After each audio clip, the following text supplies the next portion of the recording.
Bagi acara kuadran peringkat separuh akhir pertemuan antara pasukan Perak dan juga KPM MSSM disusuli Terengganu dan juga ATM sebelum debaran memuncak untuk mencari dua pasukan ke peringkat akhir bagi acara regu lelaki bagi kejohanan sepak takraw Piala Tunali 2025. Kalau dilihat kepada pertembungan ini seolah-olah seumpama pertembungan adik abang. Dia membariskan 4 pemain dan kekuatan adalah dari segi pertahanan, kawalan bola pertama dan dari segi rejaman yang perlu mendapatkan hasil mata untuk pasukan masing-masing. Bermula dengan servis dari pasukan Perak.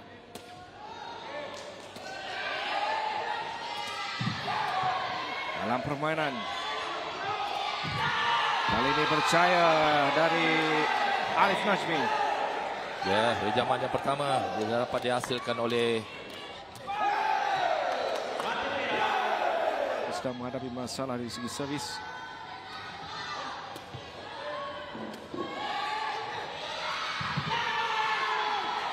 Tiga pemain membentuk bloker, tetapi ia tidak menjadi masalah kepada Alif Najmi.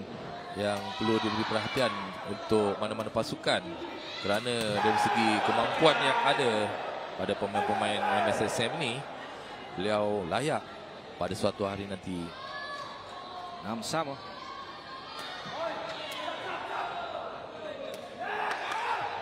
Tujuh-enam sebenarnya.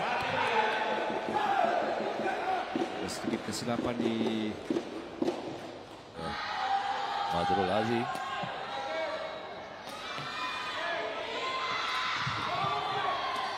Permainan Masih lagi.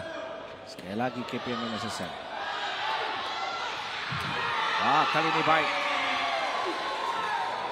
Kali ini giliran Zulfaiz.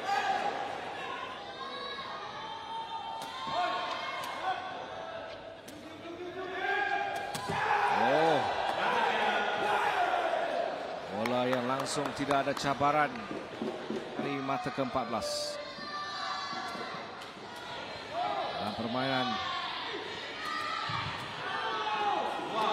Wah, Haris Nasrullah.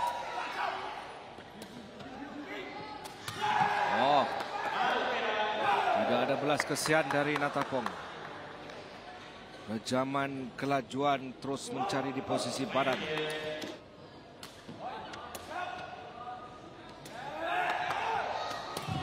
Tamat untuk 15-9. Rejamannya akan terbuka.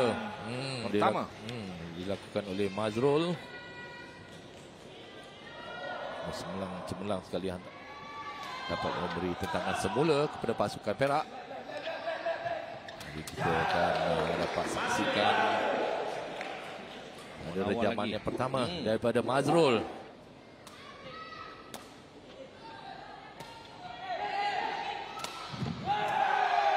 Sekali lagi Natapong menjadi masalah kepada KPM MSSM. Walaupun kita lihat kedudukan rejaman yang begitu tinggi yang dapat dilakukan oleh Alif Najmi.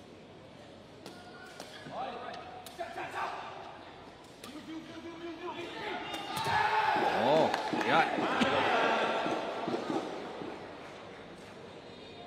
Tiada masalah untuk Natapong untuk mematikan KPM MSSM kini di set yang kedua.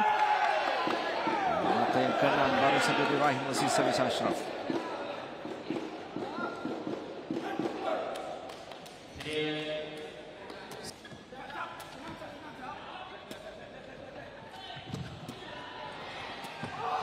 Buang.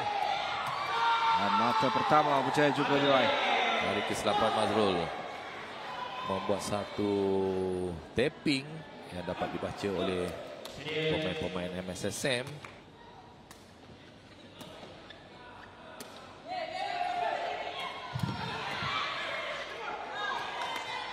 Sempat walaupun berjaya diangkat sedikit. Yang dilakukan.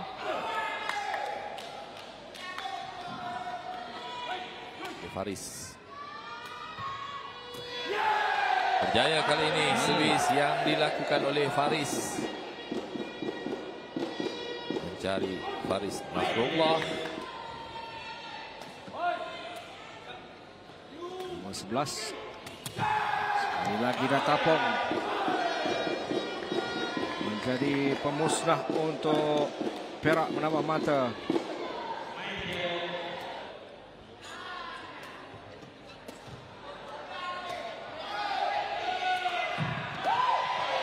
Jaya. Blocking yang dilakukan. Kali ini datang untuk satu tindakan pantas dari Syairan. Yang pertama dilakukan oleh pemain gantian iaitu Muhammad Syairan Zahabuddin. 14-5. Dan tamat untuk 5-15. Tetapi apapun kredit kepada anak-anak muda dari KPM MSSM ini. Mereka berdepan dengan pasukan yang nyata lebih senior, tetapi komitmen